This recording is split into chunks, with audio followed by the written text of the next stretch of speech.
Judges chapter 12. The men of Ephraim mustered their troops, crossed to Zaphon, and said to Jephthah, "Why did you go out to fight the Ammonites without letting us go with you? We're going to burn your house down on you." Jephthah said, "I and my people had our hands full negotiating with the Ammonites, and I did call you for help, but you ignored me. When I saw that you weren't coming, I took my life in my hands and confronted the Ammonites myself, and God gave them to me. So why did you show up here today? Are you spoiling for a fight with me?" So Jephthah got his Gilead troops together and fought Ephraim, and the men of Gilead hit them hard because they were saying, "Gileadites are nothing but half-breeds and rejects from Ephraim and Manasseh." Gilead captured the fords of the Jordan at the crossing to Ephraim. If an Ephraimite fugitive says, "Let me cross," the men of Gilead would ask, "Are you an Ephraimite?" And he would say, "No." And they would say Shibboleth, but he would always say Shibboleth. Shibboleth.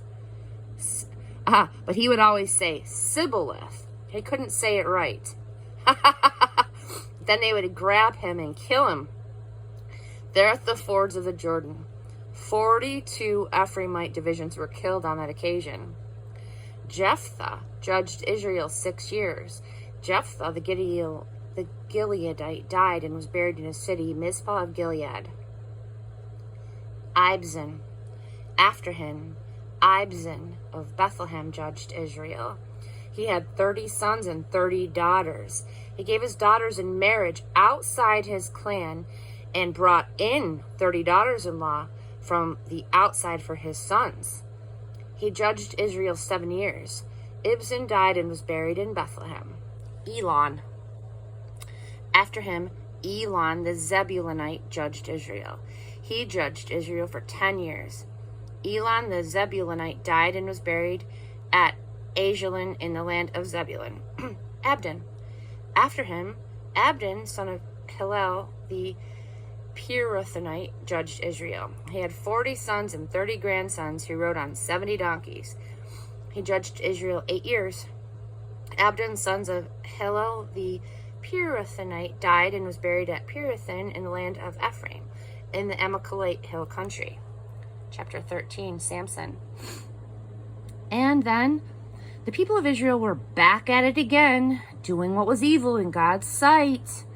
God put them under the domination of the Philistines for 40 years. At that time, there was a man named Manoah from Zorah, from the tribe of Dan. His wife was barren and childless. The angel of God appeared to her and told her, "I know that you are barren and childless, but you are going to become pregnant and bear a son. But take much care. Drink no wine or beer. Eat nothing ritually unclean. You are, in fact, pregnant right now, carrying a son. No razor will touch his head. The boy will be God's Nazarite from the moment of his birth. He will launch the deliverance from Philistine oppression."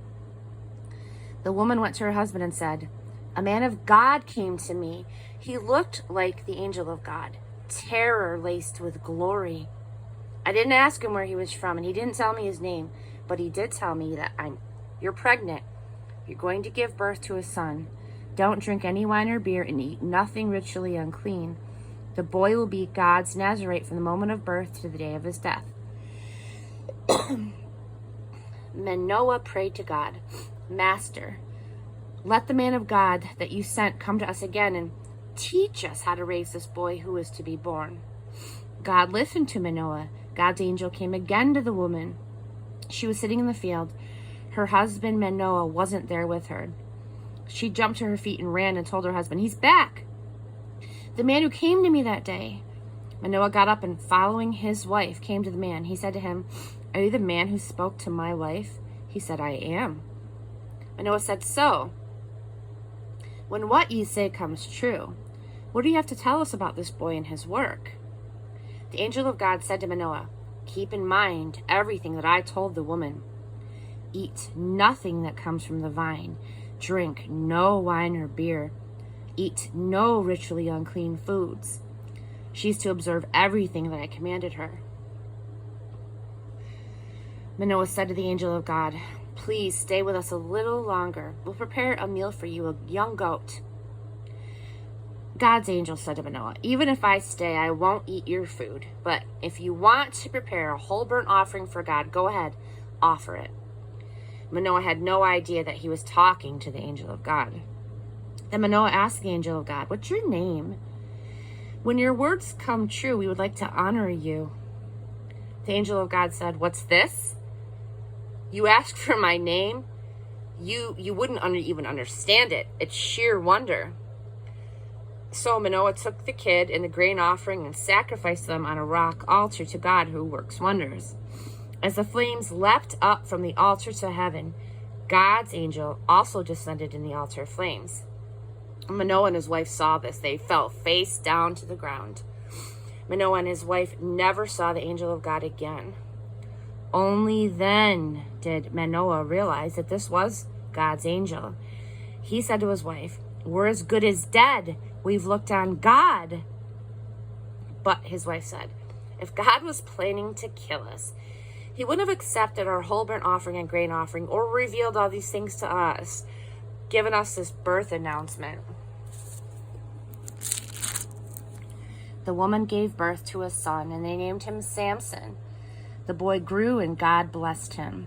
The Spirit of God began working in him while he was staying at a Danite camp between Zorah and Eshtaol.